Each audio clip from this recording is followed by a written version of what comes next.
ਚੰਡੀਗੜ੍ਹ ਵਿੱਚ ਆਗੂ ਨਗਰ ਨਿਗਮ ਸਟੇਟ ਦਫ਼ਤਰ ਅਤੇ ਚੰਡੀਗੜ੍ਹ ਹਾਊਸਿੰਗ ਬੋਰਡ CHB ਦੇ ਕਬਜ਼ੇ ਖਿਲਾਫ ਕਾਨੂੰਨੀ ਕਾਰਵਾਈ ਵਿੱਚ ਲਗਾਤਾਰ ਅੜਿੱਕੇ ਆ ਰਹੇ ਹਨ, ਜਿੱਥੇ ਇਸੇ ਦੇ ਚੱਲਦੇ ਸੈਕਟਰ 29 ਵਿੱਚ ਪੁਲਿਸ ਸੁਰੱਖਿਆ ਦਰਮਿਆਨ CHB ਦੀ ਟੀਮ ਘਰਾਂ ਵਿੱਚ ਨਾਜਾਇਜ਼ ਤੌਰ ਤੇ ਬਣਾਏ ਗਏ ਢਾਂਚੇ ਨੂੰ ਢਾਹੁਣ ਲਈ ਪਹੁੰਚੀ ਸੀ।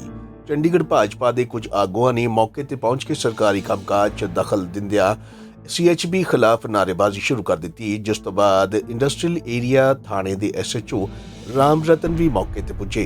ਉਧਰ ਪੁਲਿਸ ਨੇ ਭਾਜਪਾ ਆਗੂ ਅਤੇ ਹਾਲ ਹੀ ਵਿੱਚ ਭਾਜਪਾ ਵਿੱਚ ਸ਼ਾਮਲ ਹੋਏ ਸ਼ਸ਼ੀ ਸ਼ੰਕਰ ਤਿਵਾੜੀ ਅਤੇ ਹੋਰਾਂ ਨੂੰ ਸ਼ਾਂਤ ਕਰਨ ਦੀ ਕੋਸ਼ਿਸ਼ ਕੀਤੀ, ਪਰ ਉਹ ਮੁਰਦਾਬਾਦ ਦੇ ਨਾਅਰੇ ਲਗਾਉਂਦੇ ਰਹੇ। आज जब हमें पता लगा कि चंडीगढ़ हाउसिंग बोर्ड की तरफ से एक डेमोलिशन ड्राइव चलाई जा रही है, तो उसमें मैं और हमारे भाजपा के नेता शशि शंकर तिवारी जी, हमारे लोकल नेता सादिक जी और RWA के बाकी लोग और हमारे वाइस प्रेसिडेंट देवेंद्र बबला जी वहाँ पे पहुँचे। जब अधिकारियों से बात की गई और हमारा निवेदन ये था कि अगर गवर्नमेंट लैंड पे कोई इंक्रोचमेंट नहीं है तो और आपके हिसाब से वो ठीक नहीं तो उसका समय दिया जाए। डेमोक्रेटिक राइट जो हमारा बनता है कोर्ट में बात करने का, हम वहाँ पे अपनी बात रखें या इसको चेक कर लेते हैं भी कैसे इसको ठीक किया जा सकता है, तो इसके लिए हमें समय दिया जाए। पर अधिकारी हमें समय देने के लिए बिल्कुल तैयार नहीं थे, इसलिए हमें वहाँ पे प्रदर्शन करना पड़ा और प्रदर्शन के बाद चंडीगढ़ पुलिस ने हमें वहाँ पे अरेस्ट किया और हमें छोड़ दिया।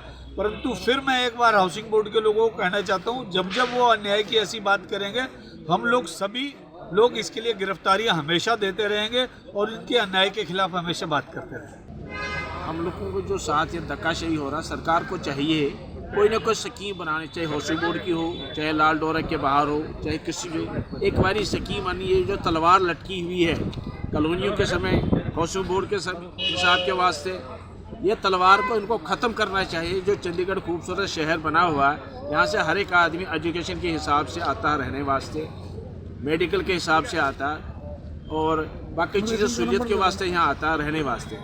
जो दो कमरे होते, 3 कमरे वो बना लेते, अपना लोन लेके किस तरीके से ढंग से अपने 4 पैसे जोड़ के बनाते, वही टूट जाता है। इससे जो है बहुत गरीबी ज़्यादा हो जाएगी। तो प्रशासन से मैं निवेदन ये करता हूँ, अपनी पार्टी की तरफ से भी, अपनी मुस्लिम समुदाय की तरफ से भी है, जितने भी कॉलोनी और हाउसिंग बोर्ड के और लाल डोरे से बाहर के मकान स्कीम के साथ इनको तकरीबन पॉलिसी बना के सही तरीके से करना चाहिए। नहीं तो ये हर जगह चंडीगढ़ के अंदर 10% बहुत हो जाएगा। आगे वास्ते चंडीगढ़ प्रशासन को बड़ा मुश्किल का नाम है संभालना पड़ेगा। आए दिन रोज तोड़ फोड़ चल रहा है, चाहे वो स्टेट ऑफिस द्वारा हो चाहे हाउसिंग बोर्ड द्वारा हो, इसकी हम कड़ी निंदा करते हैं। दूसरी तरफ की जब चंडीगढ़ 3 लाख आदमियों के लिए बना था और आज लमसम 20 लाख की आबादी होने जा रही है, जब जनसंख्या बढ़ेगी तो मकान भी बढ़ेंगे। प्रशासन को उस पॉलिसी पर काम करना चाहिए। अगर कोई व्यक्ति एक रूम है उसमें 2 रूम बना लिया, 3 रूम बना लिया, तो उसके बाद इनका एक सिस्टम विशेष करके चंडीगढ़ हाउसिंग बोर्ड का चला हुआ कि इसको ड्राइव करो जी, तोड़ फोड़ करो। ये गरीब लोग अपने 1-1 रुपया मेहनत की कमाई से लोग अपने बच्चों के लिए मकान बनाकर थोड़ा बहुत उसमें बदलाव करके रहने के लिए कर रहे हैं। लेकिन ये जो हाउसिंग बोर्ड की डबल पॉलिसी और स्टेट ऑफिस की ये प्रॉपर इसकी कहीं ना कहीं इसमें चेंज होनी चाहिए और होने के उपरांत ये तोड़ फोड़ बंद होनी चाहिए। आज की डेट में सेक्टर 29 हाउसिंग बोर्ड में जो तोड़ फोड़ हो रही थी, उसके नरेश अरोड़ा जी, मैं, सादिक जी और वहाँ के हमारे अन्य भाइयों ने प्रॉपर वहाँ पर विरोध किया। एरिया भाजपा के प्रदेश के उपाध्यक्ष देवेंद्र सिंह बबला जी भी वहाँ पर आए थे और प्रॉपर विरोध के बाद वहाँ हाउसिंग बोर्ड का आदेश, अफसरों के आदेश से हमको इंडस्ट्रियल एरिया थाने में लाया गया। लेकिन दिक्कत यह है कि आखिर कोई ना कोई प्रशासन को तो पॉलिसी बनानी पड़ेगी। ये तोड़ फोड़ कब तक चलते रहेगा?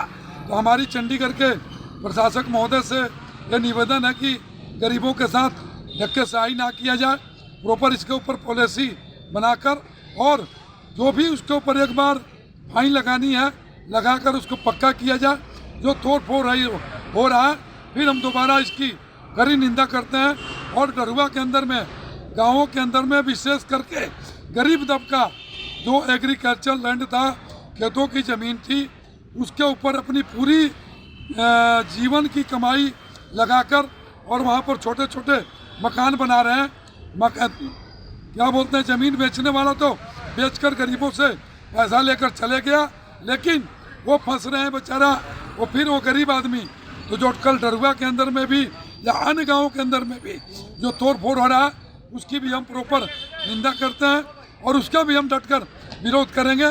और फिर दोबारा प्रशासन से यही हम मांग कर रहे हैं कि एक तरफ मोदी जी हमारे देश के यशस्वी प्रधानमंत्री जी कहते हैं कि सबको 2022 तक मकान मिलेगा, दूसरी तरफ चंडीगढ़ के प्रशासन मकानों को ढा रहा है।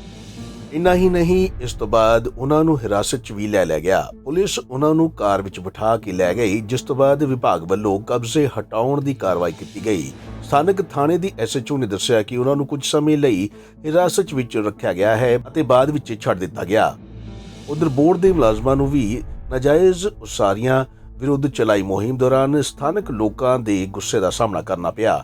ਹਾਲਾਂਕਿ ਪੁਲਿਸ ਦੀ ਮੌਜੂਦਗੀ ਵਿੱਚ ਇਹ ਅਭਿਆਨ ਚਲਾਇਆ ਗਿਆ। ਚੰਡੀਗੜ੍ਹ ਹਾਊਸਿੰਗ ਬੋਰਡ ਦੇ ਮੁੱਖ ਕਾਰਜਕਾਰੀ ਅਧਿਕਾਰੀ CEO ਯਸ਼ਪਾਲ ਗਰਗ ਨੇ ਦੱਸਿਆ ਕਿ ਸ਼ਹਿਰ ਦੇ ਕਈ ਸੈਕਟਰਾਂ ਵਿੱਚ ਨਾਜਾਇਜ਼ ਉਸਾਰੀਆਂ ਦੀ ਸੂਚੀ ਤਿਆਰ ਕੀਤੀ ਗਈ ਹੈ। ਵਿਭਾਗ ਵੱਲੋਂ ਭਵਿੱਖ ਵਿੱਚ ਵੀ ਅਜਿਹੀਆਂ ਮੁਹਿੰਮਾਂ ਚਲਾਈਆਂ ਜਾਣਗੀਆਂ। ਜਗਬਾਣੀ ਟੀਵੀ ਲਈ ਭਗਵਤ ਸਿੰਘ ਦੀ ਰਿਪੋਰਟ।